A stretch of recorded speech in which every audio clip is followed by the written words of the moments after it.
Hello दोस्तों, मैं Shambhu Kumar competitive club में आप सभी को स्वागत करता हूं। तो चलिए मेरे दोस्त, आप जुड़े हुए हैं संभाव्य एक्सप्रेस के साथ। आप देख रहे हैं टेस्ट सीरीज संभाव्य एक्सप्रेस के साथ। आपको याद रखना मेरे साथी, अब की बार ले लो स्टार के साथ।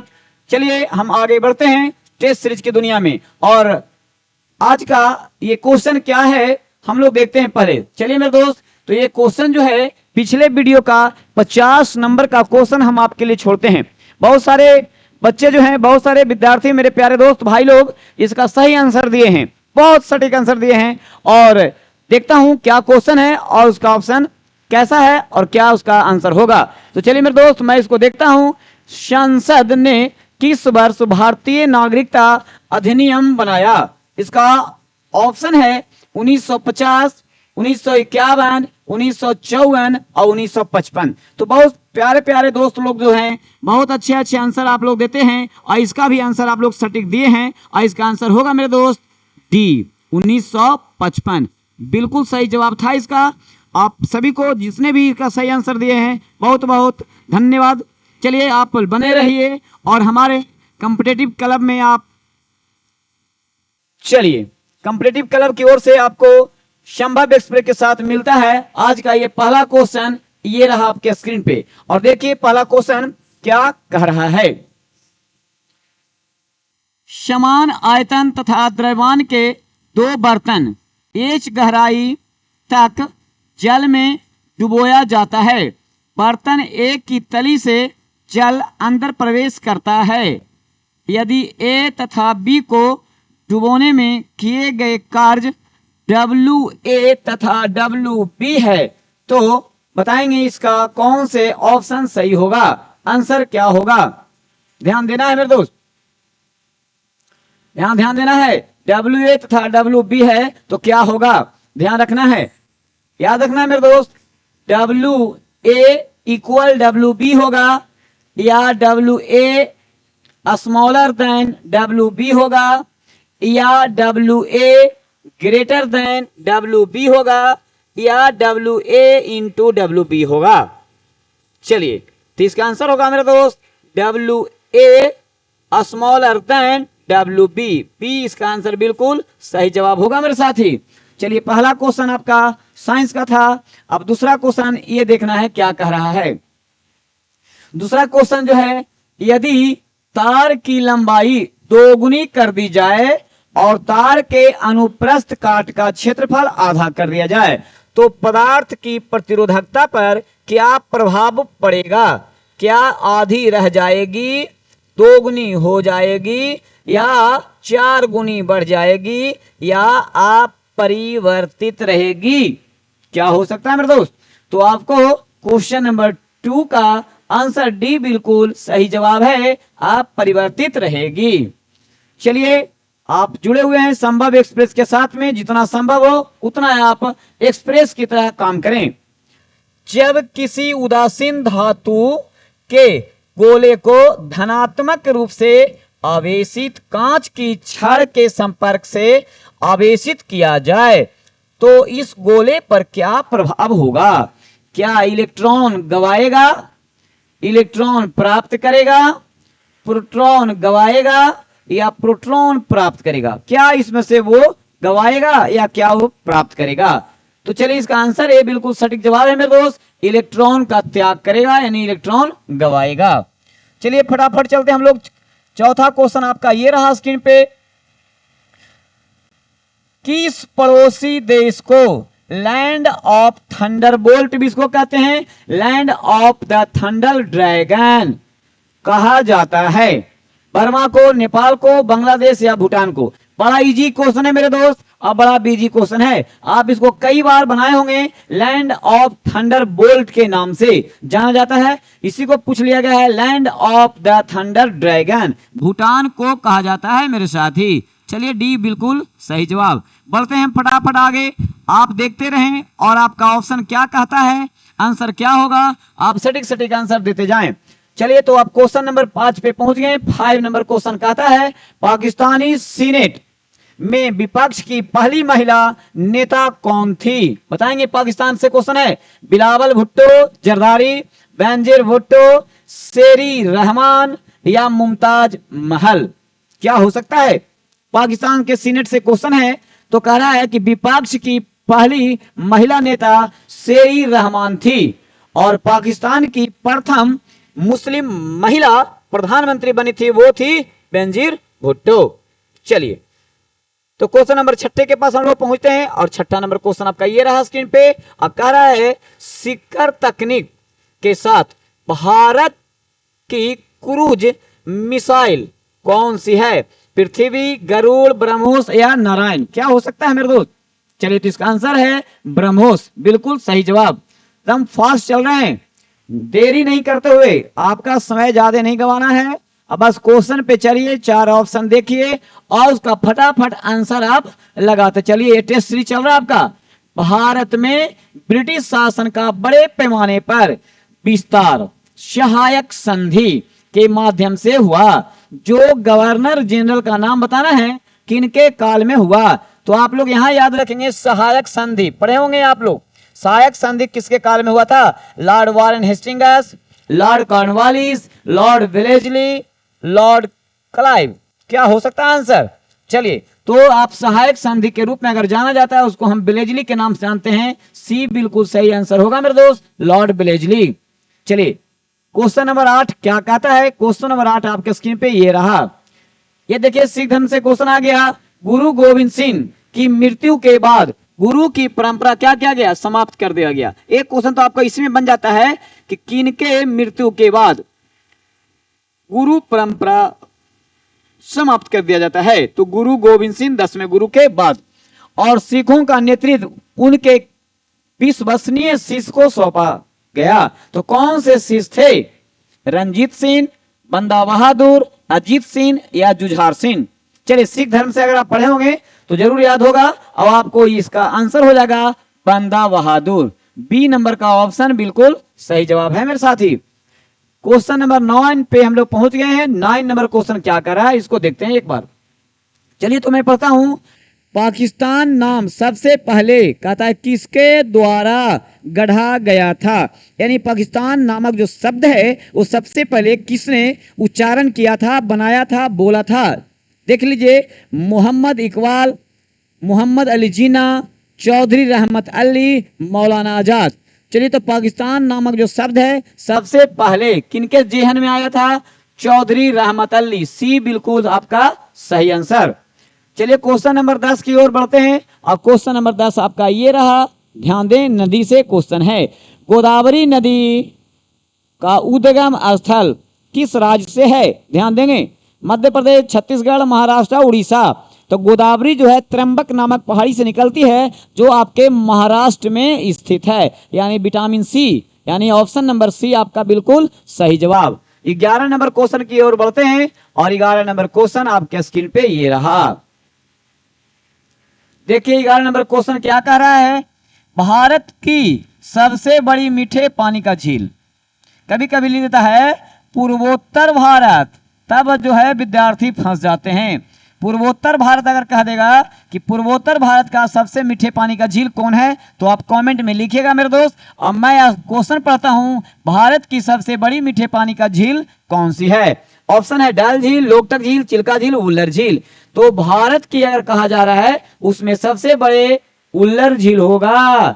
कहां होगा? उल्लर झील होगा। चलिए, ठीक है। पूर्वोत्तर भारत की सबसे मीठे पानी का बड़ा झील कौन है? आप कमेंट में आंसर कीजिएगा मेरे साथी। 12 नंबर क्वेश्चन आपके सामने ये रहा। और 12 नंबर क्वेश्चन कह रहा है कि रविंद्रनाथ टैगोर ने अपनी नाइटहुड की उपाधि किनके विरोध में, माने कौन से घटना हुआ था उसके विरोध में छोड़ दिया, यानी त्याग दिया? कैबिनेट मिशन, जलियांवाला बाग नरसंहार, रॉलेट एक्ट, साइमन कमीशन। चलेंगे, बड़ा इजी क्वेश्चन है मेरे दोस्त, अब बहुत बिजी क्वेश्चन है, हमेशा किसी न किसी एग्जाम में आते रहता है। तो चलिए, जलियांवाला बाग हत्याकांड के बाद ही रविंद्रनाथ टैगोर जो है उन्होंने अपनी नाइटहुड की उपाधि त्याग दी। गांधी जी ने भी अपनी उपाधि त्याग दिए थे केसरे हिंद के। और शंकरन नायर ने कार्यकारिणी परिषद के सदस्य से भी उन्होंने इस्तीफा दे दिया था। याद रखेंगे मेरे दोस्त। तो क्वेश्चन नंबर 13 की ओर चलते हैं और क्वेश्चन नंबर 13 ये रहा आपके स्क्रीन पे, क्या कह रहा है पढ़ते हैं।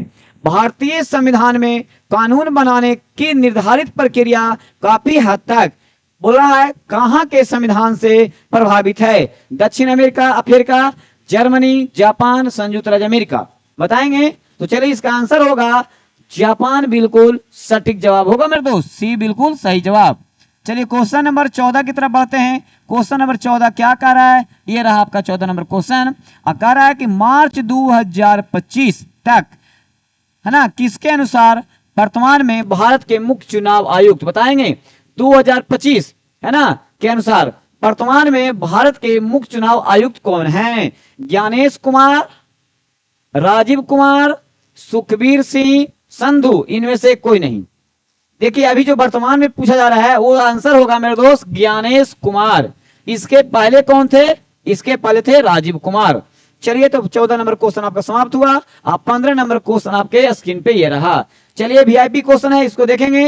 ये आगामी किसी भी एग्जाम में आने को तैयार है। क्वेश्चन नंबर 15 कह रहा है मेरे साथी, एथलेटिक्स फेडरेशन ऑफ इंडिया नवगठित एथलीट आयोग के अध्यक्ष किसे नियुक्त किया गया है। बताएंगे किसे नियुक्त किया गया है। अंजू बॉबी जॉर्ज, पीटी उषा, देवेंद्र झांझरिया, सचिन तेंदुलकर, किसे किया गया है। तो याद रखेंगे एथलेटिक्स फेडरेशन ऑफ इंडिया का जो चुना गया है वो बनाया गया किन्हें, अंजू बॉबी जॉर्ज को, याद रखेंगे। और बताएंगे पीटी उषा अभी वर्तमान में किसके अध्यक्ष हैं, ये आपको कमेंट बॉक्स में बताना है। चलिए क्वेश्चन नंबर 16 की ओर चलते हैं। और क्वेश्चन नंबर 16 ये है, प्रित्जर आर्किटेक्चर पुरस्कार 2024 के लिए किसे चुना गया है। नाम पढ़ता हूं मैं, कंजोतांगे नमी, बाल कृष्णन दोषी, रिकन यामू मोटो, डेविड चिपरफील्ड। बताएंगे आप लोग। तो इसका आंसर होगा मेरे दोस्त रिकन यामामोटो, इन्हीं को चुना गया है प्रित्जर पुरस्कार। याद देखेंगे प्रित्जर आर्किटेक्चर पुरस्कार 2024 के लिए चुना गया है। किन्हें चुना गया है, तो बिल्कुल सी आंसर आपका सही होगा, रिकन यामामोटो। चलिए तो 16 नंबर क्वेश्चन हो गया। 17 नंबर क्वेश्चन आपके पास ये रहा और उसका आंसर क्या होगा, ध्यान से पढ़ें क्वेश्चन। तो जब अंतरिक्ष से पृथ्वी का कोई फोटोग्राफ लिया जाता है तो उसकी पृष्ठभूमि काली क्यों दिखाई पड़ती है। तो 1 नंबर का क्वेश्चन तो इसी में हो गया कि आपका अंतरिक्ष से पृथ्वी कैसे दिखाई पड़ती है भैया, अंतरिक्ष से पृथ्वी कैसे दिखाई पड़ती है। तो देखिए आंसर है काली। तो लेकिन कह रहा है क्यों, तो ऑप्शन पढ़िए, प्रकाश का प्रकीर्णन नहीं होने के कारण।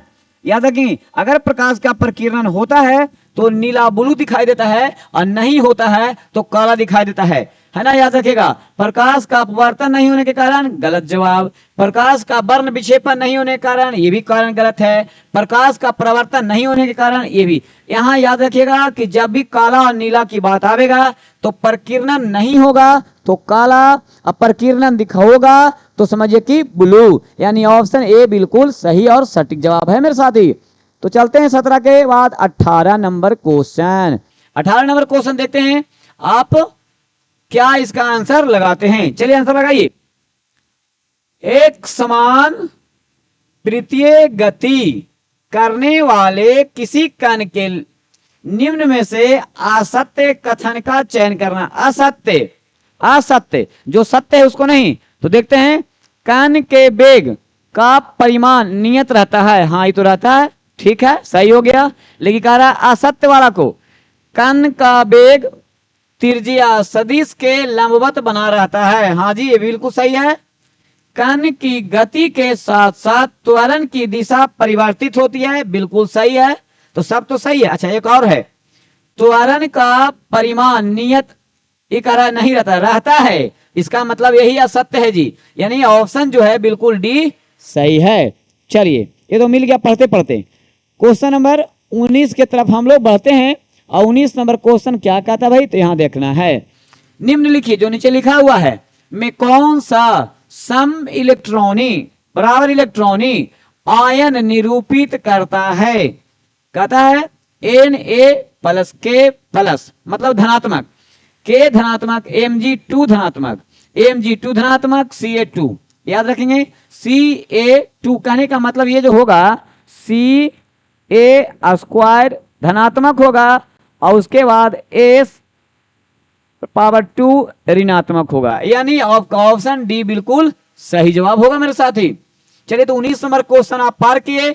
आपका क्वेश्चन नंबर आ गया 20 रहा ये आपके सामने। 20 क्वेश्चन कह रहा है अवतारवाद का उल्लेख निम्न में से किस ग्रंथ में दिया जाता है? गीता, मनुस्मृति, ऋग्वेद, सामवेद। किस में मिलता है भैया? किसका पूछ रहा है? अवतारवाद। अवतारवाद का संबंध जो है मेरे साथी गीता से है। किससे है? गीता से है। चलेंगे क्वेश्चन नंबर हम आगे लेके चलते हैं 21 नंबर का क्वेश्चन ये रहा आपके स्क्रीन पे। क्या है क्वेश्चन? पूरा पाषाणिक युग की सुंदर गुफा पेंटिंग, सुंदर गुफा पेंटिंग कहां मिलता है? अंतरजी खेरा, भीमबेटका, महिषहदल और बारूदीह। याद रखेंगे तो सुंदर पेंटिंग गुफा जो मिलेगा आपको ये मिलेगा कहां? भीमबेटका में, जो कहां पड़ता है? एमपी में पड़ता है, यानी बी बिल्कुल इसका आंसर सही है मेरे साथी। 22 नंबर क्वेश्चन क्या कह रहा है? तो 22 नंबर का क्वेश्चन ये है, देखते हैं 22 नंबर क्वेश्चन। किस पुरातात्विक स्थल से जूते हुए खेत, किस पुरातात्विक से जूते हुए खेत, क्या कह रहा है? जूते हुए खेत के साक्ष्य मिले हैं।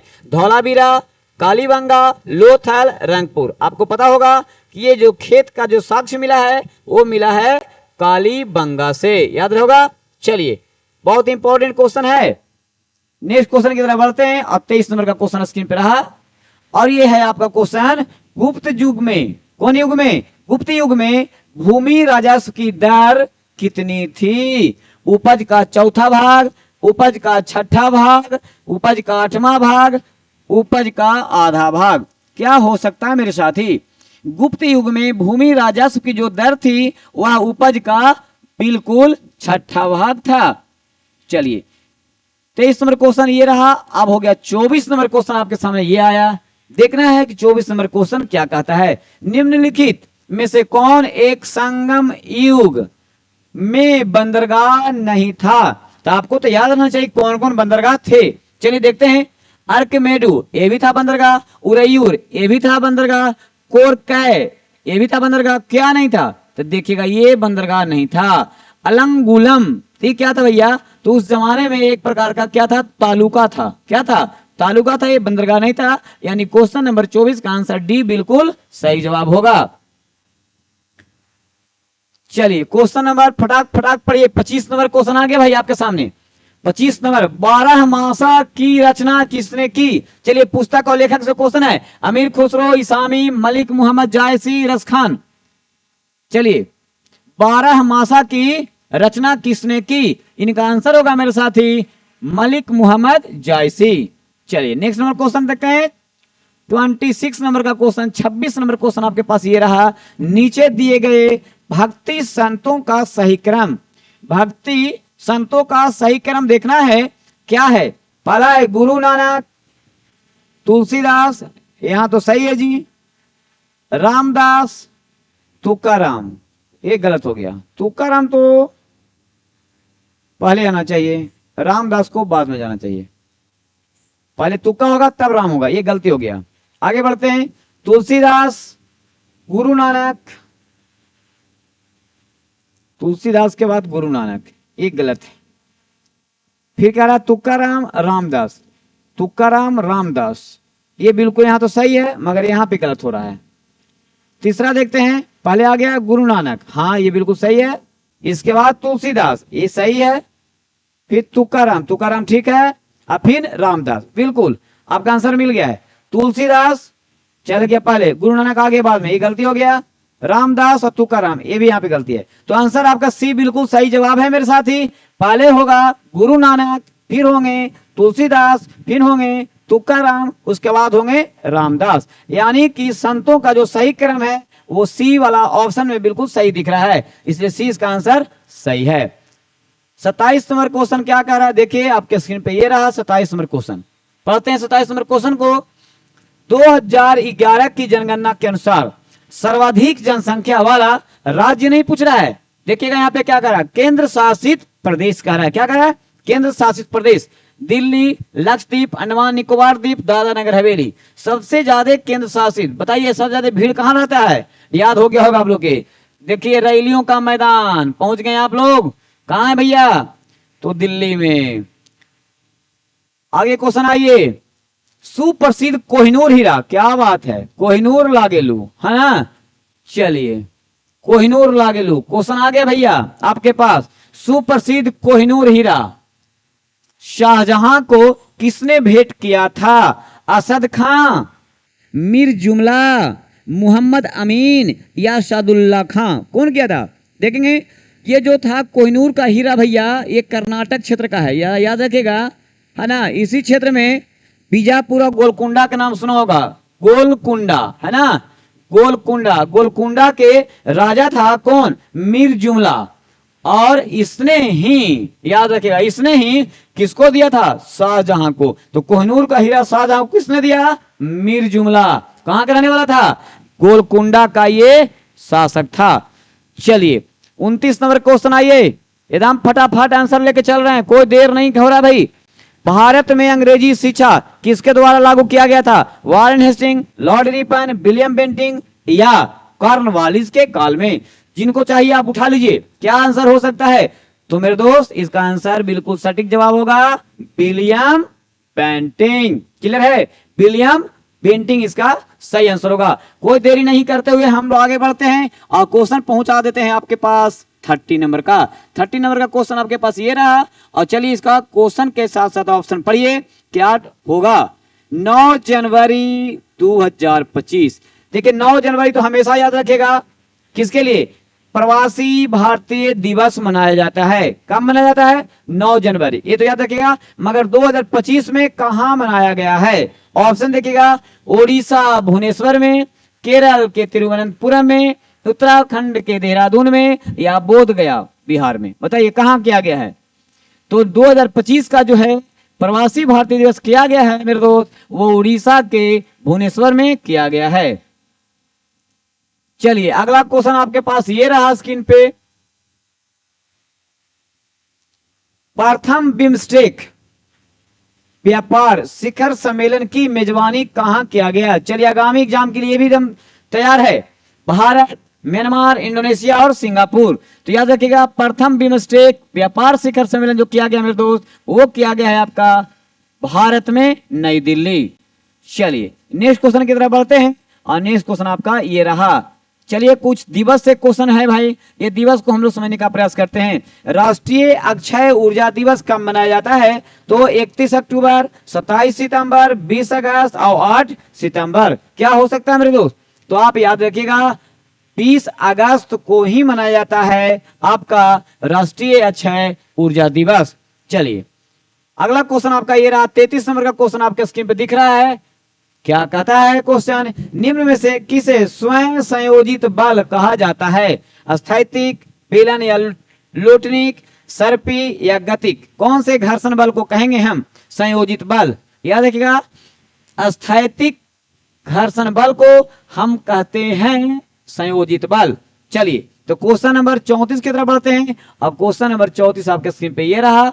चलिए ये भी साइंस का क्वेश्चन क्या कह रहा है, निम्न में से सबसे प्रबलतम अम्ल कौन सा है, HF, HCl, HBr या HI। चलेंगे तो सबसे प्रबलतम कह रहा है कि कौन सा है। चलिए प्रबलतम जो है आपका निम्न में से, मानी जो लिखा हुआ इसमें से कह रहा है कि कौन है, तो हाइड्रोजन आयोडाइड, इनमें से सबसे ज्यादा यही होंगे। चलिए तो डी इसका आंसर बिल्कुल सही जवाब होगा मेरे साथी। 35 नंबर का क्वेश्चन क्या है, ये आपके स्क्रीन पे आया 35 नंबर का क्वेश्चन। चलिए 35 नंबर का क्वेश्चन क्या कर रहा है, इसको देखते हैं हम लोग। अरे क्या कर रहा है, माइटोकॉन्ड्रिया ऑक्सीजन की मदद से पाइरूवेट के विघटन के दौरान कार्बन डाइऑक्साइड के कितने अणु बनते हैं? ऑप्शन है 5, 3, 6, 2। क्या हो सकता है? चलिए, तो इसका आंसर होगा मेरे साथी 3। बिल्कुल सटीक और सही जवाब बी ऑप्शन इसका बिल्कुल सही होगा। 36 नंबर क्वेश्चन को देखते हैं। एकदम फटाफट लेके चल रहे हैं, कोई देरी नहीं करते हुए, बस आप देखते जाइए और आंसर फटफट लगाते जाइए। अगर आंसर नहीं भी आपको आ रहा है तो फटाक से इसमें आंसर आपको दिया जा रहा है। हार्ड डिस्क की स्पीड कितनी होती है? बताइए। 600 चक्र प्रति मिनट। घूम जाता है क्या? 1200 चक्र प्रति मिनट, 2400 चक्र प्रति मिनट। तो हार्ड डिस्क का आंसर है मेरे दोस्त 3600 चक्र प्रति मिनट। डी बिल्कुल इसका सही जवाब है। चलिए, तो आंसर देखते हैं और अगला क्वेश्चन का क्या कह रहा है वो अगला क्वेश्चन को देखते हैं हम लोग। अगला क्वेश्चन आपका ये है, देखिएगा क्या कह रहा है। अंतरिम सरकार के संदर्भ में, अंतरिम सरकार का मतलब कैबिनेट मिशन के बाद जो आपके यहां बना था 1946 में अंतरिम सरकार, उसमें जो पॉइंट्स हैं गौर करना है कि क्या सही है क्या गलत है। अंतरिम सरकार वास्तव में वायसराय की कार्यकारिणी परिषद थी जिसका अध्यक्ष वायसराय था। हाँ, बिल्कुल बात सही है। चलिए, तो ये बात बिल्कुल सही है, यानी एक वाला बात सही है। प्रधानमंत्री जवाहरलाल नेहरू उपयुक्त कार्यकारिणी परिषद के ये उपाध्यक्ष थे। बिल्कुल सही जवाब। पिछले क्लास में बच्चों को पढ़ाया गया है, आप जो पढ़े होंगे पिछले क्लास में 2 दिन पहले का क्लास किया गया था, उसमें ये क्वेश्चन था मेरे साथी। चलेंगे, आप लोग तो ठीक लगाएंगे। ये भी बिल्कुल सही जवाब। उपयुक्त सरकार, उपयुक्त सरकार का मतलब अंतरिम सरकार कहा जा रहा है। रेलवे आसफ अली, इसका मतलब है आसफ अली को रेलवे मंत्री मिला था जी। हाँ, बिल्कुल सही जवाब है। रक्षा मंत्री बलदेव सिंह को मिला था जी। बिल्कुल सही जवाब है। वित्त मंत्री यानी लियाकत अली को दिया गया था जी। क्या बात है, तो सही है। गृह विभाग सरदार वल्लभ भाई पटेल को सौंपा गया था। ये बात भी बिल्कुल सही है। यानी आपको लग रहा है कि क्वेश्चन नंबर 37, 1, 2 और 3 ये तीनों सही है। अच्छा, ऑप्शन नीचे दिया हो गया है। उपयुक्त में से कौन सा कथन असत्य है? असत्य तो एक को नजर नहीं आया जी, असत्य तो एक भी नजर नहीं आया। आगे देखते हैं। अच्छा, ऑप्शन क्या कह रहा है? सिर्फ ए असत्य है, पूछ रहा है कौन असत्य है? सिर्फ ए असत्य था? नहीं जी, ये तो सत्य था। सिर्फ बी, ये भी असत्य नहीं है, सत्य था। ए बी सी, नहीं कोई भी नहीं, ये भी सत्य था। इनमें से कोई नहीं, हाँ इनमें से कोई नहीं होगा। चलिएगा, ये आंसर बिल्कुल सही जवाब होगा आपका डी, यानी क्वेश्चन नंबर 37 का आंसर डी होगा। इनमें से कोई भी गलत नहीं है, 3 का तीनों लाइन स्टेटमेंट सब सही है। चलिए, तो क्वेश्चन नंबर हम आगे बढ़ाते हैं। क्वेश्चन नंबर आगे ये रहा। क्वेश्चन आपका क्वेश्चन क्या है, ध्यान देंगे। भारतीय संविधान सभा के संवैधानिक सलाहकार निम्न में से कौन थे? ये बड़ा इजी क्वेश्चन है जी। इसी को हम कहते हैं प्यारे दोस्त कि बहुत इजी है मगर बहुत बिजी है। कैसे बहुत बिजी है? देखते हैं क्वेश्चन को पढ़िए। हमेशा ये क्वेश्चन आता होगा, नहीं आता है? अल्लादी कृष्णा स्वामी अय्यर क्या ये सलाहकार थे? पेनेगर नरसिंह राव ये थे? एच.बी. अयंगर क्या ये थे? जे.बी. कृपलानी क्या ये थे? क्वेश्चन क्या कर रहा है? भारतीय संविधान सभा के संवैधानिक सलाहकार कौन थे? आप लोग पढ़े होंगे कि वी.एन. राव क्या थे? वी.एन. राव। देखिए, बी से बेनेगल और एन से नरसिंह और राव लिखा हुआ है, तो इसका आंसर मेरे दोस्त बी बिल्कुल सही जवाब है। कुछ विद्यार्थियों को बी.एन. राव आपको जल्दी से याद रहता है, यहाँ बी.एन. राव नहीं मिलता देखने को तो गड़बड़ा जाते हैं। चलिए, 20 का बिल्कुल सही जवाब। इजी क्वेश्चन है, कोई ज्यादा वास्ट नहीं है भाई मेरे। चलिए, स्वतंत्र भारत का पहला आम चुनाव किस वर्ष हुआ था? इसमें भी देर करना है, कुछ देर नहीं करना है। कह रहा है 47 48, 48 से 49, 50 से 51 या 51 से 52। बिल्कुल सही जवाब आपका 51 से 52। चलिए, इसमें कहा समय एकदम देना है, आगे बढ़ना फटाक फटाक। आपका क्वेश्चन जो है 40 नंबर क्वेश्चन आ गया भाई। चलिए, आप देखते ही देखते क्वेश्चन नंबर 40 पे आ गए। पढ़िए, ये भी पॉलिटी का क्वेश्चन है। भारत में निर्वाचन आयोग किसके लिए चुनाव कराता है? देखिएगा, संसद तो सिर्फ संसद करा देगा? नहीं, संसद एवं राज्य विधानसभा। क्या संसद और राज्य विधानसभा को ही कराएगा? या करा संसद, राज्य विधानसभा एवं राज्य विधान परिषद, सिर्फ इतने को कराएगा? या संसद, अच्छा, संसद कहने का तात्पर्य हो गया कि संसद के जो दो सदन होते हैं, लोकसभा और राज्यसभा, इसमें सम्मिलित रूप समझिएगा। तो संसद, राज्य विधान मंडल। तो राज्य विधान मंडल का मतलब क्या हो गया? जैसे केंद्र में आप संसद को समझ रहे हैं, उसी तरह से राज्य विधान मंडल को समझिए। संसद में जैसे दो गो अंग आपने समझा कि संसद के दो गो सदन में कौन कौन होंगे, लोकसभा और राज्यसभा, ठीक उसी प्रकार राज्य विधान मंडल में भी आपके राज्यों में जहां द्विसदनीय हैं, एक विधानसभा और एक विधान परिषद। चलिए, ये दो समझ में आया होगा, यहां भी दो और यहां भी दो। और राष्ट्रपति के पद, हाँ राष्ट्रपति के भी पद होते हैं जो संसद के अंग में होते हैं, एवं उपराष्ट्रपति के भी चुनाव होता है इसके पद के लिए भी। यानी आपका ऑप्शन डी बिल्कुल सही जवाब है मेरे साथी। क्वेश्चन नंबर 40 का ऑप्शन डी, संसद का, राज्य विधानमंडल, राष्ट्रपति तथा उपराष्ट्रपति के पद के लिए चुनाव करवाता है। चलिए आगे बढ़ते हैं।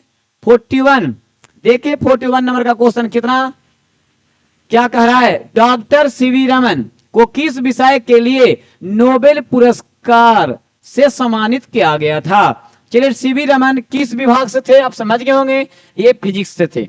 तो कह रहा है भौतिक शास्त्र विभाग से, चिकित्सा विभाग से, या रसायन शास्त्र के क्षेत्र में, या साहित्य के क्षेत्र में, किन क्षेत्र में दिया गया था? डॉक्टर सीवी रमन को जो दिया गया था पुरस्कार, आप सभी लोग तो जान ही रहे होंगे। चलिए मैं भी टिक आउट कर देता हूं, भौतिक के क्षेत्र में दिया गया था।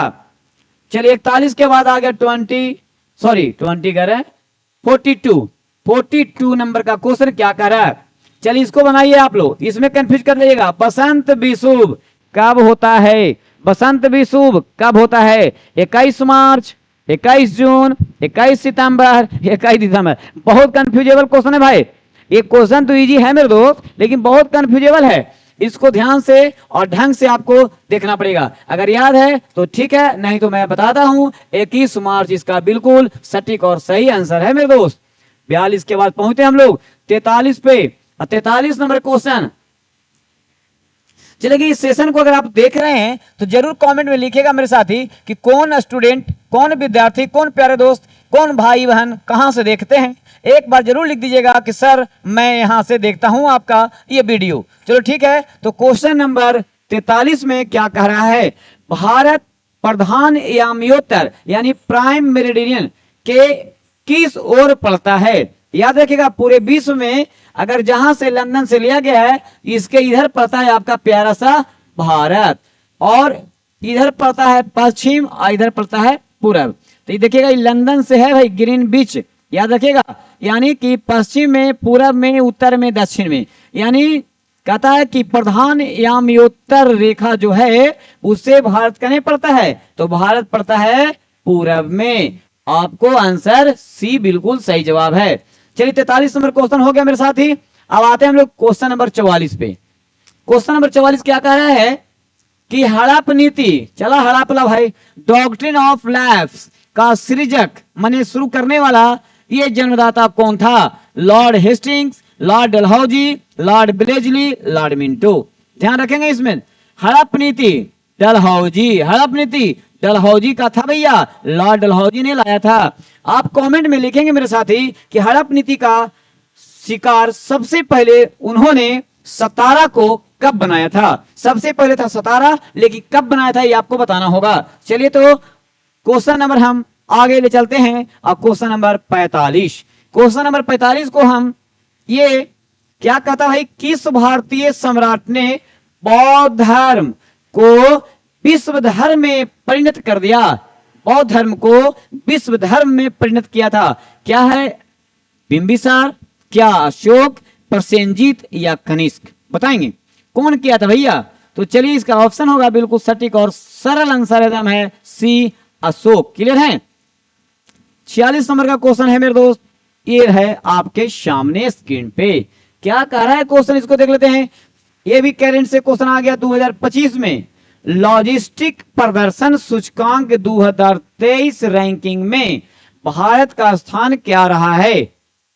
लॉजिस्टिकल है ना, प्रदर्शन सूचकांक 2023 रैंकिंग में भारत का स्थान क्या रहा है? 38वां, 35वां या 38वां या 42वां? क्या रहा है? तो चलिए इसका आंसर आप समझिए, 38वां इसका ऑप्शन सी बिल्कुल सही जवाब है मेरे साथी। 47 नंबर का क्वेश्चन ये रहा। 47 नंबर का क्वेश्चन ये है आपके स्क्रीन पे। देखिए 47 नंबर क्वेश्चन क्या कह रहा है। नेपाल ने किसे अपनी पर्यटन राजधानी घोषित किया है। देखिएगा, पोखरा, भरतपुर, काठमांडू, थिम्पू। बहुत सा क्वेश्चन के तो आंसर इसमें ऐसी छट रहा होगा कि जब नेपाल कह रहा है तो भरतपुर काहे खातिर जाएगा भैया और थिम्पू काहे खातिर जाएगा। अब इसमें दो गो जगह है कि नेपाल का एक जगह है आपका पोखरा और एक जगह है उसकी राजधानी काठमांडू। मगर ये कह रहा है नेपाल ने किसे अपनी कौन राजधानी, पर्यटन राजधानी बनाया है। तो याद रखिएगा मेरे दोस्त, उसने पर्यटन राजधानी दिया है पोखरा को। पोखरा घाटी पे पूछ लिया जाएगा, पोखरा घाटी कहाँ है, तो नेपाल में। नेपाल में याद रखिएगा पोखरा घाटी है और ये वहां का पर्यटन केंद्र है। कहाँ का, ये वहां का पर्यटन केंद्र है भैया, ये वहां का पर्यटन केंद्र है। कहाँ का, नेपाल का। याद रखिएगा कभी कभी क्वेश्चन ये भी पूछेगा, नेपाल का स्विट्जरलैंड किसे कहा जाता है, तो नेपाल का स्विट्जरलैंड पोखरा को ही कहा जाता है। अच्छा ठीक है, ज्यादा विस्तार नहीं, आगे बढ़ाना है, फटाफट चलना है भैया। आप लोग अभी संभव एक्सप्रेस में हैं, संभव एक्सप्रेस के साथ फटाफट काम करना है आगे। अगला क्वेश्चन आ गया, गंभीर रूप से लुप्त प्राय प्रजाति के गिद्धों के संरक्षण, किसके, गिद्धों के संरक्षण के लिए गिद्ध का रेस्तरां, देखिए इसका रेस्टोरेंट बन रहा है, गिद्ध रेस्तरां कहां खोला गया है, बताइएगा। बिहार, झारखंड, उड़ीसा, उत्तर प्रदेश, बताइए। तो गिद्ध का जो है वो खोला गया है कहां, झारखंड में। 20 का आंसर बिल्कुल सही जवाब होगा मेरे साथी, झारखंड। 48 के बाद चलते हैं हम लोग 49 नंबर क्वेश्चन, आज का सेकंड लास्ट क्वेश्चन है मेरे साथी। अब देखते हैं इस वीडियो का सेकंड लास्ट क्वेश्चन क्या कहता है। तो नाइट्रोजन आवर्त सारणी में किस वर्ग में स्थित है ना। यहां देखिए सर जी, वर्ग में, एक वर्ग में या चौथे वर्ग में या तीसरे वर्ग में या पांचवें वर्ग में, क्या हो सकता है देखा जाए। नाइट्रोजन आवर्त सारणी में किस वर्ग में स्थित है, तो आंसर होगा मेरे दोस्त, ये होगा आपका पांचवें वर्ग में। चलिए, तो आज का क्वेश्चन जो है, अब अंतिम क्वेश्चन है आपका, लास्ट क्वेश्चन आज का। चलिए 50 नंबर का क्वेश्चन। आइए 50 नंबर का क्वेश्चन तो आप जानते हैं कि हम आप सभी के लिए प्रत्येक दिन छोड़ते हैं। अब 50 नंबर का क्वेश्चन आपसे हम ऑप्शन साथ में पढ़ देता हूं, क्वेश्चन भी हम पढ़ देते हैं और आपका आंसर हम प्रतीक्षा करेंगे आपका कमेंट बॉक्स में कि आप क्या आंसर इसको देते हैं। चलिए मैं क्वेश्चन पढ़ देता हूं। क्वेश्चन ये है, न्यूट्रॉन, प्रोटॉन, इलेक्ट्रॉन, समझ में आ रहा है, और अल्फा कण समान गतिज ऊर्जाओं के साथ चल रहे हैं। कौन कौन चल रहा है, न्यूट्रॉन, प्रोटॉन, इलेक्ट्रॉन और अल्फा कण समान गतिज ऊर्जाओं के साथ चल रहे हैं। कणों को उनके बेगों के बढ़ते हुए, इसका मतलब सबसे पहले कम वाले को उससे ज्यादा ऐसे करना है, बढ़ते हुए क्रम में किस प्रकार विन्यासित करेंगे। ध्यान देना है कि कौन इसमें उसका सही विन्यास है, जो पहले कम वेग, उसके बाद उससे ज्यादा वेग और सबसे अधिक वाला आगे होगा। यानी देखना है कि इसमें कौन सा होगा, अल्फा कण, न्यूट्रॉन तारा, प्रोटॉन और इलेक्ट्रॉन। फिर आपको बताना है प्रोटॉन, इलेक्ट्रॉन, न्यूट्रॉन और अल्फा कण। सजा दिया गया है इलेक्ट्रॉन, प्रोटॉन, न्यूट्रॉन तब अल्फा कण। यह बताया गया है न्यूट्रॉन, प्रोटॉन, इलेक्ट्रॉन और अल्फा कण।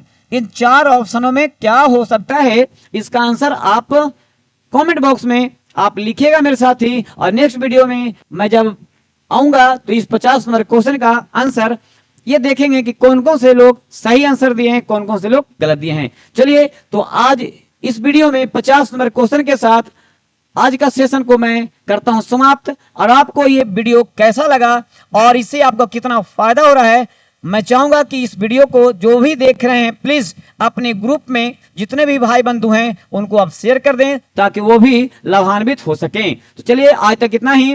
हाँ मेरे दोस्त, आप मेरे चैनल को अगर पहली बार विजिट किए हैं तो जरूर सब्सक्राइब कर लेंगे, है ना। और मेरा यूट्यूब चैनल का नाम है कॉम्पिटिटिव क्लब। कॉम्पिटिटिव क्लब में संभव एक्सप्रेस के साथ आप सभी को मैं पुनः स्वागत करता हूं। जय हिंद, जय भारत। ठीक है सर, ओके।